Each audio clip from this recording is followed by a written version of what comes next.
In the previous lesson, Lesson 3, we discussed the fourth judge, Deborah, and started to examine the sixth, Gideon. We left off after Gideon had met the angel of the Lord and had witnessed a miracle as his food gift to the angel went up in smoke. Following that, Gideon was instructed to tear down the altar to Baal, for which his father was responsible. After doing so, the local townspeople demanded Gideon's life. Shamed and repentant, his father Joash defended his son by showing Baal's inability to defend himself. Baal thus was exposed as a false deity, and Gideon's name was changed to be a constant reminder of God's power and Baal's weakness. Please open the PowerPoint presentation for this lesson. Move to the first slide after the opening one. That's slide number 2. It's a map from Dr. Beitzel's excellent atlas that shows the Gideon events. You can follow along with the events and place them on the map. In verse 34, we learn the Midianites and their followers again crossed over the Jordan River and camped in the Jezreel Valley. As a result, the Spirit of the Lord came upon Gideon. Here in verse 34, the Hebrew words that get translated into English as came upon literally mean to clothe. Thus the Spirit of God clothed Gideon and blessed him with his strength. So clothed, Gideon summoned men from the tribes most affected by the Midianite invasion. The Bible says 32,000 men responded and joined Gideon up there. The verse 35 uses a term up that indicates Gideon probably assembled the army on the heights of Mount Gilboa, a high ridge that overlooks the Jezreel plain. But fear again gripped Gideon as he surveyed the vast Midianite army assembled below. Gideon, like many of us, when God calls us to perform seemingly impossible tasks, Gideon vacillated between fear and faith. Gideon sought reassurance from God by asking for miraculous signs using fleece. God patiently answered his prayers. It does not seem necessary to further discuss the two signs, since I believe it is apparent they show Gideon's moral weaknesses and God's faithfulness and patience. Regarding the asking for signs, let me add this. In the New Testament, we read in 1 Corinthians 1, verse 22, and in John 2nd chapter, verse 18, and also in John 6, verse 30, that it might have been appropriate for Jews to demand miraculous signs. However, I would suggest that testing God is not legitimate for a Christian, and I can find no evidence that condones that practice in the New Testament. Chapter 7 places Gideon and his 32,000 men at the base of Mount Gilboa at the spring of Harod. You should locate Harod Spring on the map in the PowerPoint slide. Now, turn to the next PowerPoint slide, number 3, for a photograph of what the spring as it appears today. On the next slide, number 4, is a picture of what the spring looked like 100 years ago. The next slide, number 5, is a picture taken from the Harod Spring looking north toward the hill of Moreh. It was between the spring in the foreground and the hill of Moreh in the background that the Midianites camped. Although Gideon had 32,000 men, those numbers apparently were tiny compared to the 135,000 Midianites and their allies. But God told Gideon that he still had too many men. Therefore, Gideon was told to dismiss those who were afraid, and 22,000 men departed. Still, God said there were too many men, and God directed Gideon to separate the men at the water. The men who bowed on their knees to drink were dismissed, whereas those who lapped with the tongue, as a dog laps, were kept. This sentence presents some problems because it can be interpreted in two different ways. That the alert men stood and drank the water were retained, or the men who lay down like dogs and lapped water were kept. The Jewish 1st century AD historian Josephus interpreted that passage to read that the most capable men were dismissed and those least fit from a military point of view were kept. Josephus's rationale was a miracle would be even greater if God used the 300 least effective men. Personally, I like this interpretation. The victory would unquestionably be God's, not Gideon's, or even the result of a few select brave soldiers. The lesson here is very clear.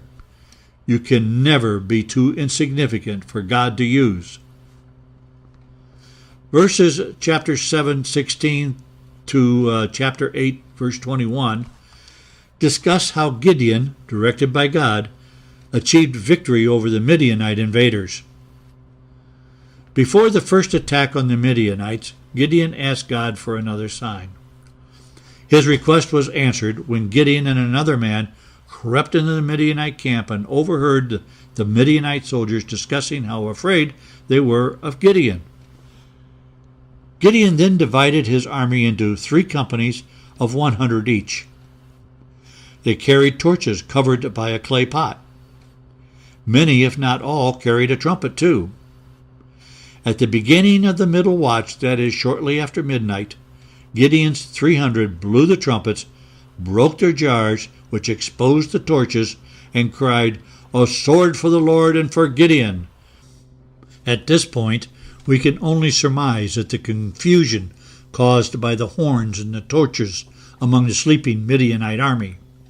Hearing the smashing of the clay pots may have sounded like swords clashing.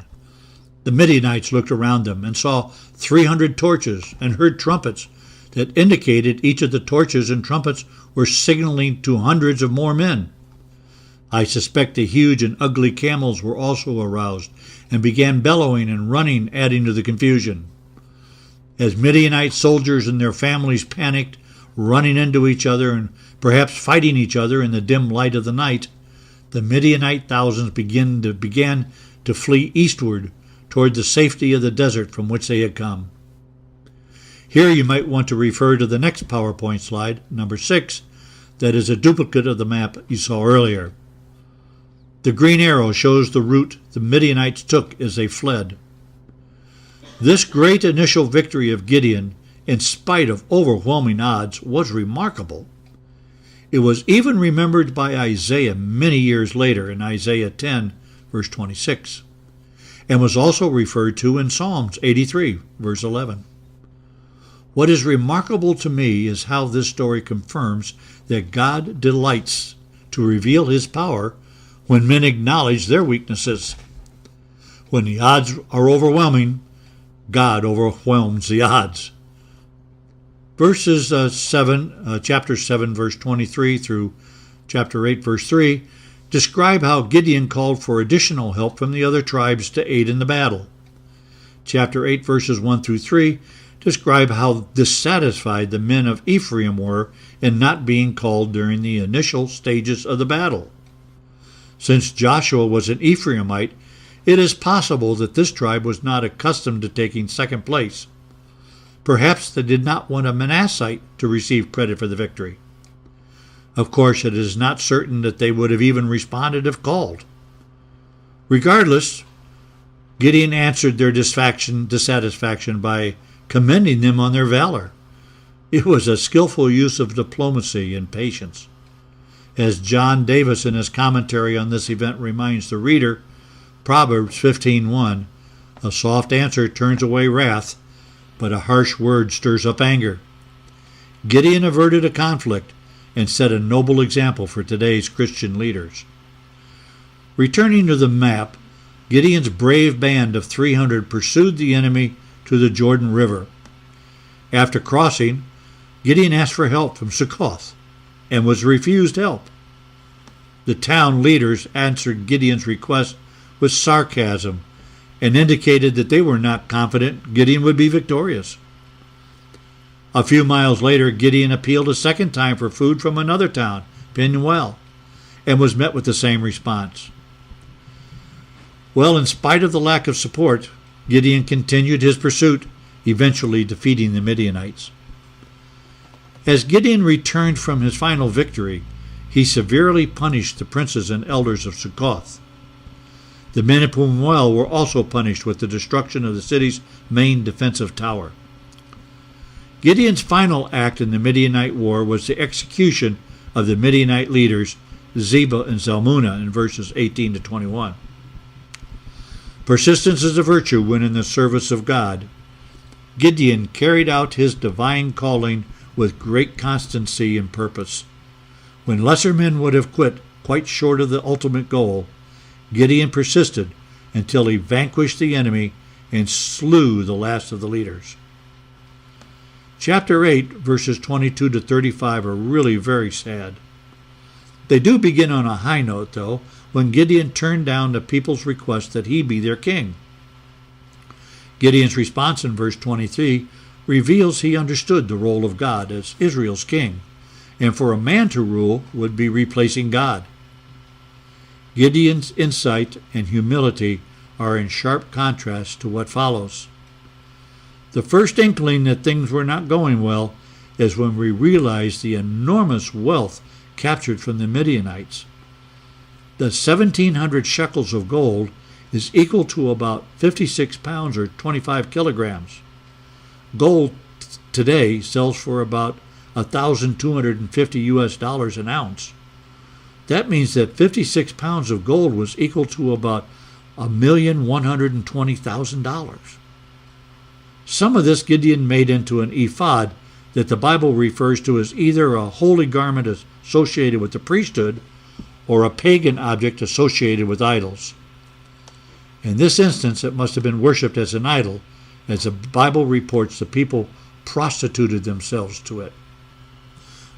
God was faithful, though, and gave Israel rest for 40 years. However, the last years of Gideon's life and the days before his death were times of national decay. The decay and apostasy that characterized Israel's history at this time was also characteristic of the family of Gideon. Gideon obviously had many wives and concubines, as shown by the fact that he had at least 70 sons. And one of those sons was born of a concubine who lived in Shechem. This son's name was Abimelech. That means, "My father is king." Scholars have differing opinions about the naming of this son. Some believe it shows that Gideon backslid and began to act as a king, and so named his son Abimelech. However, others believe that by calling his son "My father is king," Gideon acknowledged that the Lord here, called Father, was king. But despite Gideon's good works and the knowledge that God had rescued them, the people again began to worship the Baals and made Baal Berith their god. Interesting, there was a temple of Baal Berith in Israel, and that leads the author of Judges to the next story in chapter 9. Chapter 9 begins with a discussion of how Gideon's polygamous practices brought great sorrow to this family after his death. Abimelech evidently decided to take his title very seriously. So he went to Shechem and gained popular support for his proposed reign over Israel. In the process, he hired some men, and Abimelech and his men murdered all of Abimelech's brothers except for one, Jotham. After his grisly deed was done, he returned to Shechem, and the people of Shechem made Abimelech king. I think it would be well to stop here for a moment and remind ourselves about the city of Shechem. This city was discussed in detail in the Joshua lessons. You may remember that Shechem was located at the eastern end of a pass between Mount Ebal and Mount Gerizim. Turn now to the PowerPoint presentation and to the next slide, number 7, which locates Shechem on a map. I have also indicated the traditional location for Gideon's home so you can see the relationship between the two areas. Archaeologists have extensively excavated ancient Shechem. They call it Tel Balata. The next slide, number 8, shows an aerial photograph of Tel Balata, the city at the time of Abimelech. Inside the upper red circle are the remains of the temple of Baal Berith.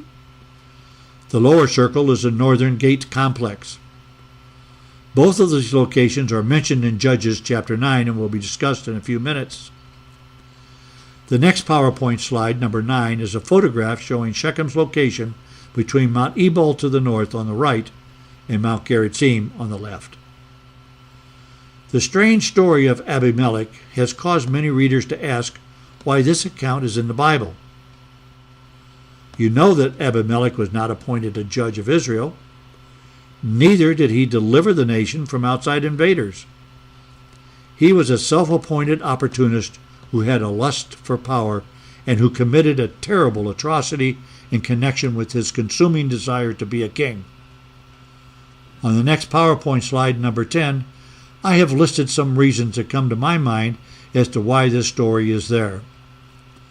One of the primary reasons I have noted is the tendency of the Israelites to search for a person whom they could make into a king. Remember at the beginning of the book, they asked the question, who will lead us? But being a theocracy was very difficult, since every person was accountable for the total nation's relationship with God. However, if they could put the entire responsibility onto one person, a king, and form a monarchy, then it would be easier for the people. Furthermore, the story vividly illustrates the author's intention to show how quickly the people reverted to the hated practice of worshiping idols. Review the points I have on this slide and see if you can add some more. Returning to the story, Jotham, Gideon's youngest son who managed to escape the murder of his brothers, courageously climbed to the top of Mount Gerizim and from that lofty perch told the people of Shechem a parable. Return to PowerPoint slide number 9 and imagine Jotham standing on the heights of Mount Gerizim on the left. Mounts Gerizim and Ebal form a natural amphitheater, and I myself have stood on the heights of Mount Gerizim and distinctly heard the chatter of young children playing in the refugee camp at its base. Many early travelers in the 19th and 20th centuries have attested to the remarkable acoustics that surround Tel Balata, acoustics that allow speakers on the sides of the mountains to be clearly heard from below. Remember in Joshua chapter 8, verses 33 to 34, the people assembled on the sides of the two mountains and heard the blessings and the curses being read to them. Jotham's parable used the imagery of trees representing the people of Shechem, who asked various plants to be their king. Now all the desirable plants declined and said they were useful as they were. Finally, the trees asked the bramble, a plant that produces nothing, is worthless at timber, and a menace to farmers. And they asked the bramble to be the king. Completing his parable, Jotham reminded the Shechemites of the good things Gideon had done and their complicity in the murder of his brothers. Jotham ends with a prophecy that if the people of Shechem were honoring his father with Abimelech's appointment, then he wished them well. If not, let fire come out of Abimelech and devour the lords of Shechem and Beth Millo, and let fire come out of the lords of Shechem and from Beth Millo and devour Abimelech. That's Judges 9:20. Abimelech ruled Shechem for 3 years, but apparently did not live in the city. He appointed a man, Zebul, as his representative. After the 3 years, another man, Gael, arrived at the city, and Gael convinced the fickle Shechemites that he should be their king. Zebul sent a message to Abimelech about Gael's plot to become king. Abimelech responded by setting up an ambush at night against the city, and the next morning Zebul and Gael were standing in the city gate, and Zebul saw the shadowy figures moving down the mountainsides towards the town. Go now to slide 11, which is a close-up view of the gate complex in which Gael and Zebul stood.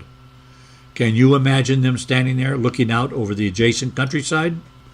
Gael went out and fought Abimelech and was defeated. Abimelech then assaulted the city, killed the people who were in it, and sowed it with salt. In other words, he spread salt all over the ground. This act, spreading salt over the city, was a symbolic gesture. that condemned the city to perpetual desolation. Interestingly, it also allowed archaeologists to find that destruction level and date it to about 1100 BC.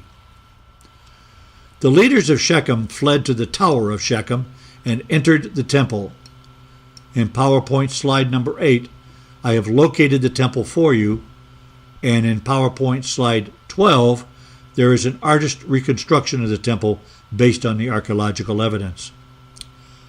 Abimelech then set fire to the temple by piling branches, could be bramble bushes, that would fulfill the parable along its side. The resultant fire resulted in the death of the city's leadership. Having conquered Shechem, Abimelech next attacked Thebez, probably modern Tubas. It's about 10 miles or 16 kilometers north of Shechem. This time, however, while attempting to burn the tower in which the people had taken refuge, Abimelech approached too near the walls and was struck on the head by an upper millstone thrown by a woman. The next PowerPoint slide, number 13, is a picture of an upper and lower millstone, common household items in those days. Wounded, Abimelech asked his armor-bearer to deliver the final blow. Well, the last two verses of chapter 9, that's verses 56 and 57, explain the reason for the lengthy description of Abimelech's treachery. Abimelech might appear to many of us as a less important figure in the history of Israel. However, it was vital, especially during the period of the Judges when evil was rampant, to demonstrate that for a generation and those to follow, God judges evil. A commentator has written, like a golden thread that runs through the whole scriptural narrative, the doctrine is that wickedness is never allowed to go unpunished. I think we should also be reminded of what Paul wrote in Galatians 6:7. Do not be deceived, God is not mocked, for you reap what you sow. Abimelech had certainly reaped what he had sown. We turn now to chapter 10. Verses 1 to 5 briefly describe two minor judges, Tola and Yair. On the next PowerPoint slide 14, I have listed some thoughts about these two men. One of the characteristics that come to me is the impression that they lived kingly lifestyles. Like Gideon, they had large families, and that might mean they were wealthy and able to support those families. Wealth, of course, is not a problem provided it's used for good. But the steady movement of Israel's leaders to kingly lifestyles presents to me a troubling sign. A final thought is that there is no indication that either man exerted strong spiritual influence among the tribes. And this is seen in the following verse 6. It presents the fact that the cycle of sin returned. The Israelites worshipped idols, and in this verse the idols are even listed. Turn to the next PowerPoint slide, number 15, where I have summarized this important verse. It is clear the author wanted the reader to recognize that the sin of Israel had intensified.